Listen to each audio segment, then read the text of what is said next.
Good afternoon, fifth graders. We are on week 6, day 5 of our New England Colonies, 13 Colonies social studies unit.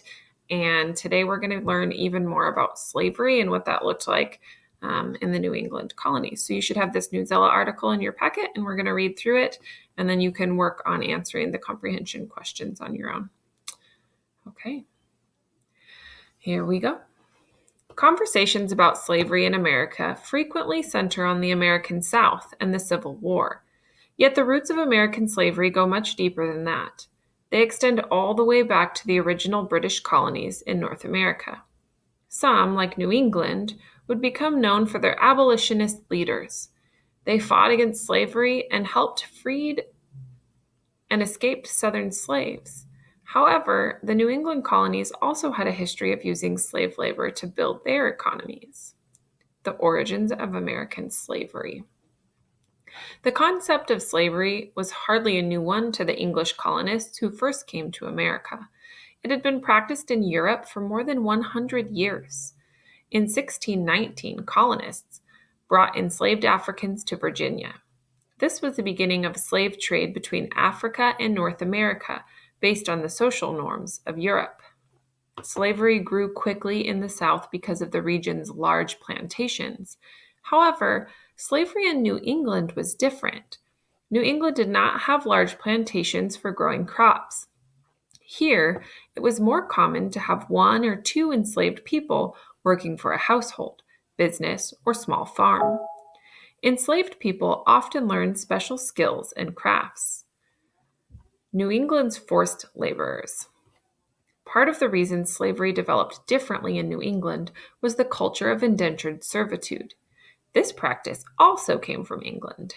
Indentured servants were often white Europeans working to pay off money they owed. Usually, they had signed a contract to work for 4 to 7 years. More than half of the population of the American colonies was brought over as indentured servants. New England colonies were also slower to start accepting African slavery in general. One reason for this was that there were alternatives to enslaved Africans. Early on in New England's history, a different kind of slave trade began. Colonists enslaved and shipped local Native Americans to the West Indies in the Caribbean. This kind of slavery was more limited. Nevertheless, it was part of the history of the early New England slave trade. Enslaved Africans quickly replaced indentured servants on plantations in Virginia, Maryland, and other southern colonies. However, that was not the case in New England. At first, enslaved people here had the same rights as indentured servants. That changed in 1641. That year, the Massachusetts Bay Colony passed new slave laws. As a result, enslaved people in the colony lost the few rights they had. Still, the New England colonies began to show differences in how they dealt with slavery. This was true even as slavery became more common in some colonies. For example, Rhode Island tried to enforce laws that would have given certain rights to enslaved people. That colony would have set enslaved people free after 10 years of service. These actions did not bring an end to slavery. However, they were a sign of what was to come in the New England colonies. Becoming the free North. The use of slavery throughout the colonies continued to grow throughout the 1700s.